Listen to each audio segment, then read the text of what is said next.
نحمده ونصلي ونسلم على رسوله الكريم وعلى آله وأصحابه أجمعين.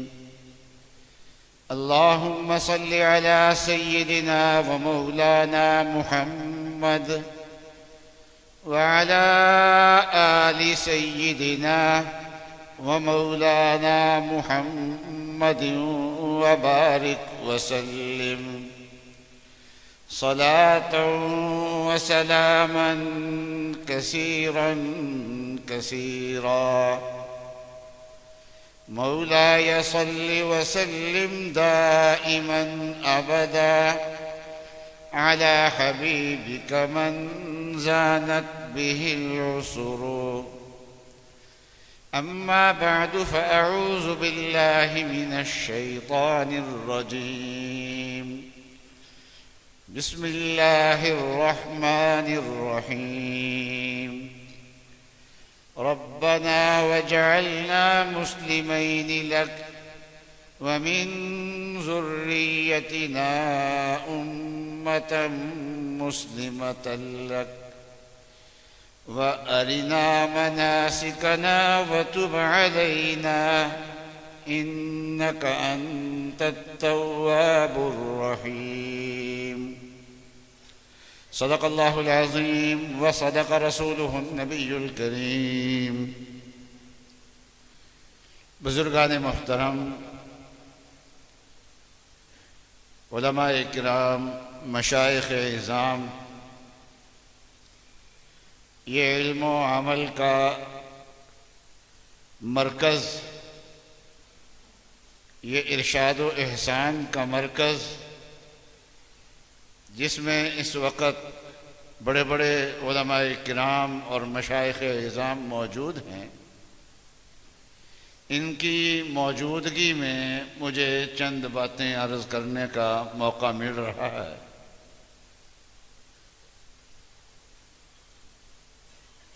نبی اقدس صلی اللہ علیہ وسلم کو حق تعالی شانہ نے جس شہر میں مبعوث فرمانا تھا اور جس شہر میں آپ کی ولادت ہونی تھی، جو آپ کا وطن بننا تھا، وہ شہر پہلے سے ایک ویران علاقہ تھا، وادٍ غیر ذی زرع۔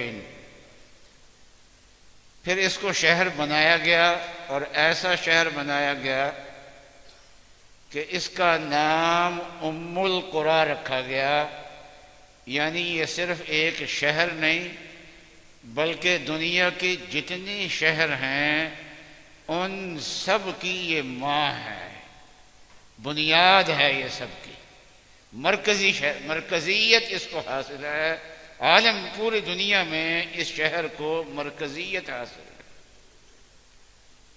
کوئی شہر کسی بادشاہ نے آباد کیا ہوتا ہے، کوئی شہر کسی بادشاہ نے آباد کیا ہوتا ہے، لیکن اس شہر کو اللہ تعالیٰ نے آباد کرایا، اس شہر کا آغاز کرایا تو دو نبیوں کے خاندان سے کرایا۔ حضرت ابراہیم علیہ السلام کی اہلیہ حضرت اسماعیل علیہ السلام، ان کے ذریعے سے اس شہر کا آغاز ہوا۔ جب یہ آئے تھے تو یہاں پینے کا پانی، کھانے کی کوئی چیز، سائے کے لیے کوئی مکان، کوئی خیمہ، کوئی چیز یہاں پر پہلے سے موجود نہیں تھی۔ پھر حق تعالی شانہ نے اسی شہر میں اپنے گھر کی تعمیر کرائی۔ دنیا میں بے شمار مساجد ہوں گی جو مختلف مسلمانوں کے چندوں سے بنتی ہیں، یا کسی صاحب ثروت آدمی کے، ایک ہی آدمی کے پیسے سے بنتی ہیں، بنانے والے عام آدمی ہوتے ہیں، لیکن اس کی تعمیر کرنے والے اللہ کے دو پیغمبر تھے۔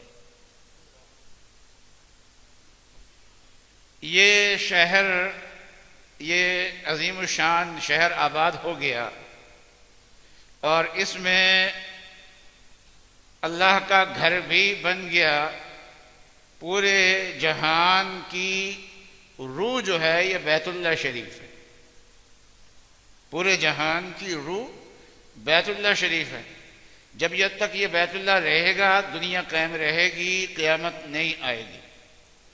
اور جب اللہ تعالیٰ نے قیامت لانی ہے اور اس دنیا کو ختم کرنا ہے تو پہلے بیت اللہ کو ختم کیا جائے گا. تو دنیا میں بیت اللہ کی وہی حیثیت ہے جو انسان کے بدن میں دل کی حیثیت ہوتی ہے. جب تک یہ دھڑکتا رہتا ہے اس وقت تک انسان زندہ ہے، اور جب یہ دھڑکنا بند ہو جائے، ہارٹ فیل ہو جائے، تو اسی وقت انسان جو ہے وہ اس دنیا سے چلا جاتا ہے، اس کا وجود ختم ہو جاتا ہے اور وہ موت کی طرف چلا جاتا ہے. دنیا کے اندر وہ باقی نہیں رہتا. اور بیت اللہ شریف کی روح، سارے جہان کی روح تو بیت اللہ ہوئی نا. تو بیت اللہ کی روح کیا ہے؟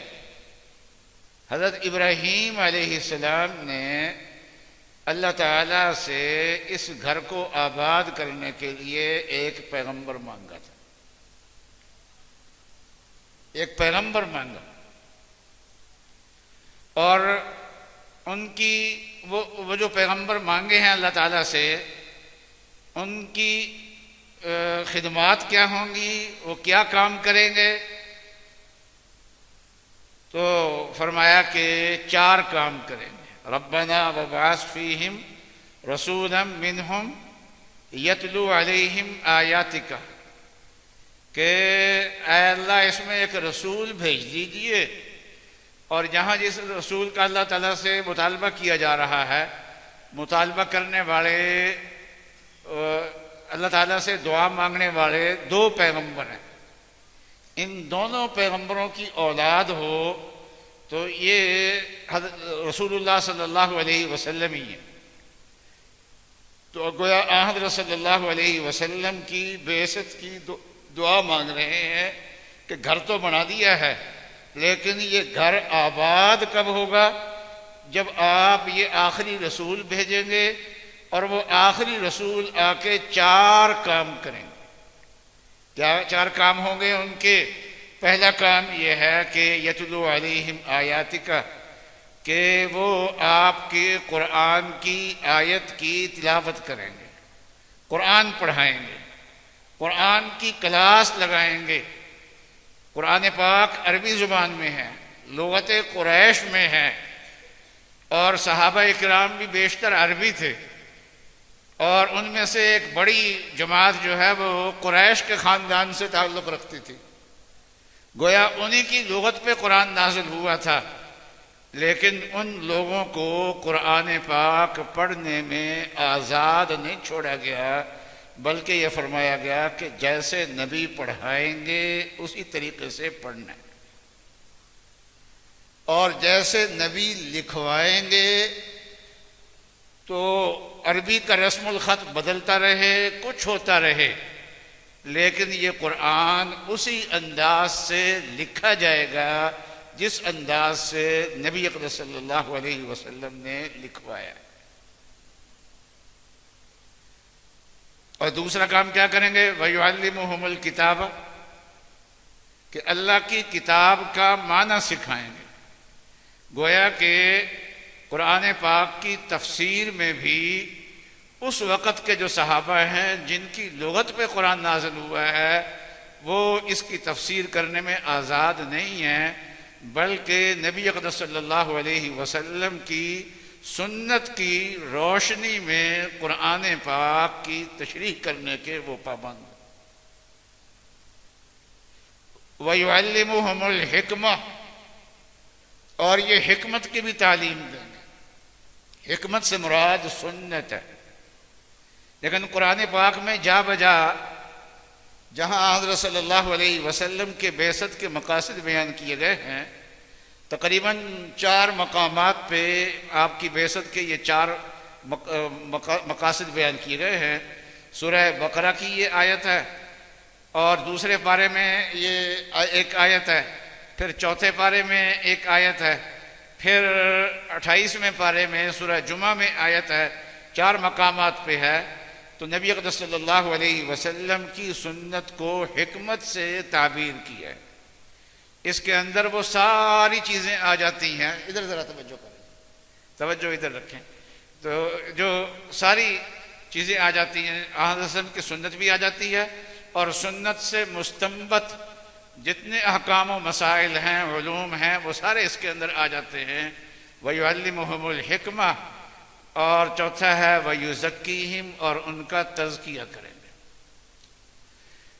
تو بیت اللہ شریف کو حق تعالی شانہ نے ھدی للعالمین فرمایا ہے، لیکن نبی اقدس صلی اللہ علیہ وسلم کی بعثت جب ہوئی ہے تو اس وقت یہ مرکز ہدایت نہیں تھا، مرکز شرک تھا، اور بیت اللہ میں 360 بت پڑے ہوئے تھے، اور شرک یہاں پر ہوتا تھا، اللہ کی توحید کی بات کرنا یہاں پر مشکل تھا۔ تو نبی اقدس صلی اللہ علیہ وسلم کی تشریف آوری سے اور آپ کی تعلیم سے یہ بیت اللہ شریف جو ہے، یہ جو اس کے برکات اللہ تعالیٰ نے بیان فرمائی ہیں، ان برکات کا ظہور نبی اقدس صلی اللہ علیہ وسلم کی تقریباً 21 سالہ زندگی اس پہ خرچ ہوئی ہے۔ 13 سال مکہ مکرمہ میں بعثت کے بعد، اور 8 سال کے بعد، پھر ہجرت کے 8 سال کے بعد مکہ فتح ہوا ہے، تو گویا 21 سال ہو گئے۔ 21 سال کی محنت کے بعد تو ابراہیم علیہ السلام نے بیت اللہ شریف کی روح مانگی اللہ تبارک و تعالیٰ سے، تاکہ یہ گھر اللہ کا آباد ہو جائے۔ تو اس میں پیغمبر مانگے، اور پیغمبر کے 4 کام مانگے۔ ان 4 کاموں میں سے کسی ایک کام کی تفصیل بھی اس وقت کرنی مشکل ہے۔ ان میں سے 3 چیزیں تعلیم سے تعلق رکھتی ہیں۔ یتلو علیہم آیاتہ، یہ تعلیم ہے۔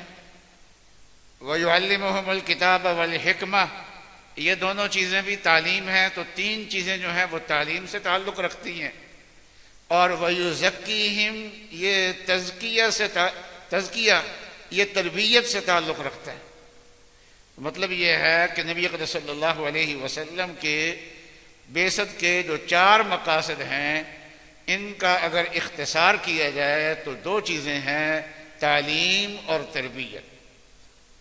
نبی اقدس صلی اللہ علیہ وسلم کی تعلیم اتنی شاندار تھی، جو تعلیم آپ دے کے گئے ہیں وہ آج بھی محفوظ بھی ہے اور چل بھی رہی ہے، اور وقت گزرنے کے ساتھ ساتھ اس کے اندر ترقی ہو رہی ہے۔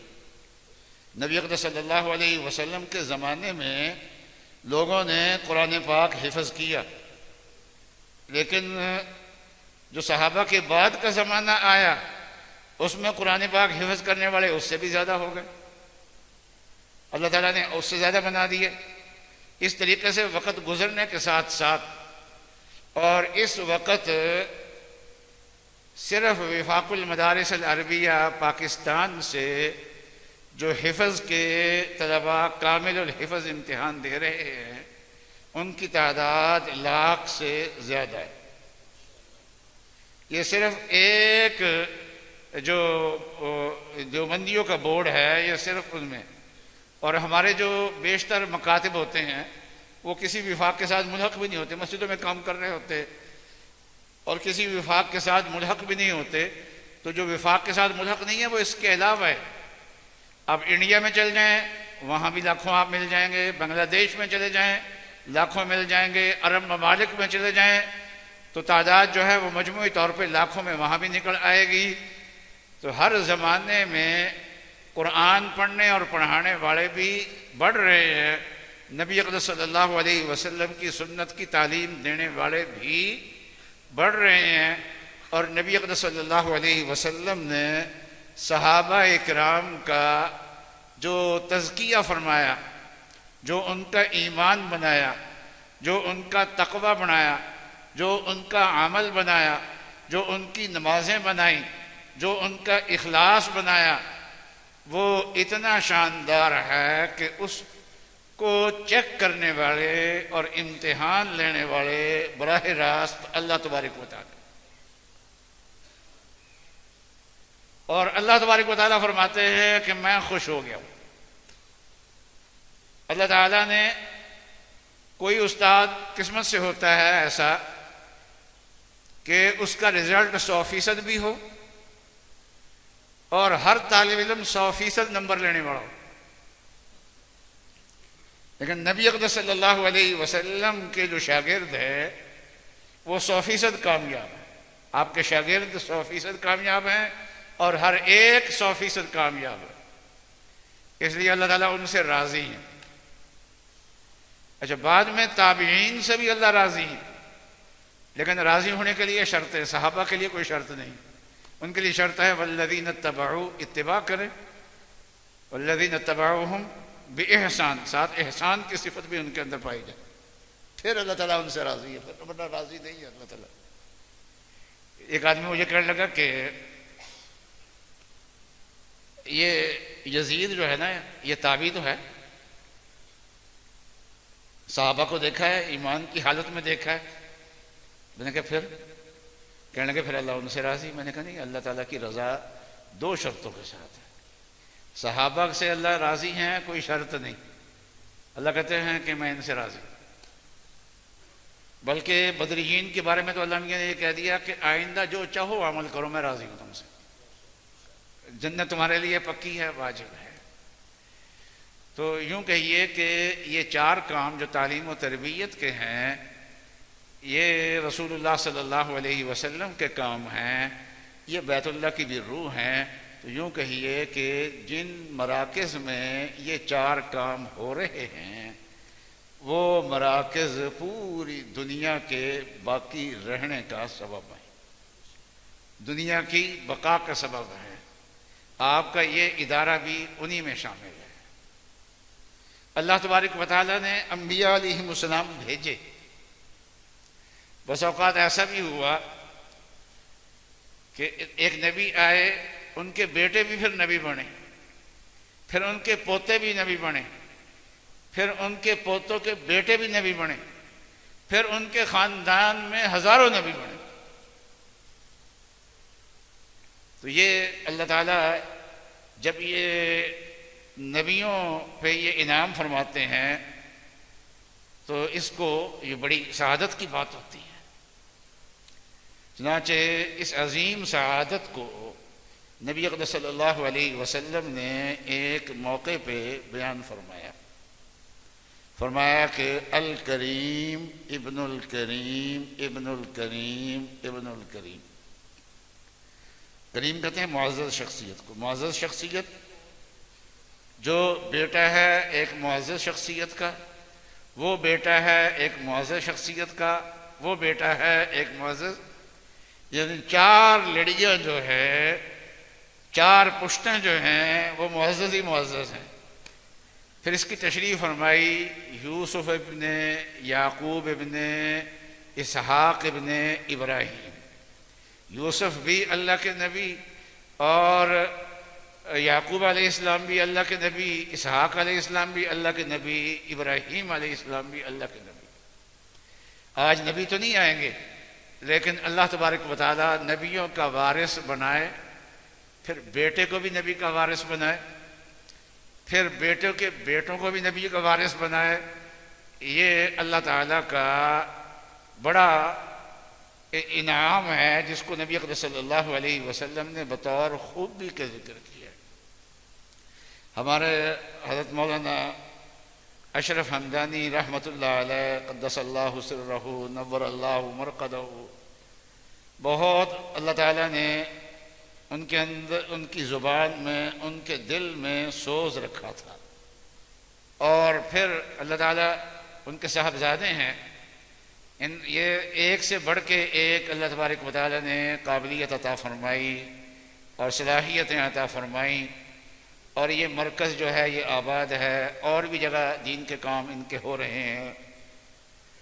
اور آج میں مصروفیات کے باوجود یہاں آنے سے انکار نہیں کر سکا جبکہ میں دن میں بھر مصروف بھی رہا ہوں اور مہمان بھی آ رہے ہیں، وہ ملنے کے لیے پیچھے بیٹھے ہیں، تو اس لیے کہ آج مولانا اشرف ہمدانی کے پوتے کی بھی دستار بندی ہو رہی ہے، وہ بھی عالم بنے، اور اللہ تعالیٰ جب کسی خاندان پہ فضل فرماتے ہیں، مولانا سالم قاسمی رحمۃ اللہ علیہ، ان کا انتقال ہوا نا مولانا سالم قاسمی کا، تو سیمینار رکھا گیا ان کی یاد میں، تو مولانا ارشد مدنی دامت برکاتہم نے فرمایا ہمارے بیشتر اکابر ہیں، لیکن ان کے خاندان کے آگے افراد وہ کیا کر رہے ہیں، کہاں رہ رہے ہیں، بیشتر کا علم نہیں، لیکن حضرت نانوتوی کا جو خاندان ہے وہ ایک نسل کے بعد دوسری نسل، دوسری کے بعد تیسری، تیسری کے بعد چوتھی، چوتھی کے بعد پانچویں، ہر نسل جو ہے اس کے اندر علماء پیدا ہو رہے ہیں۔ تو یہ بھی اللہ تعالیٰ نے ہمدانی صاحب کو یہ سعادت عطا فرمائی۔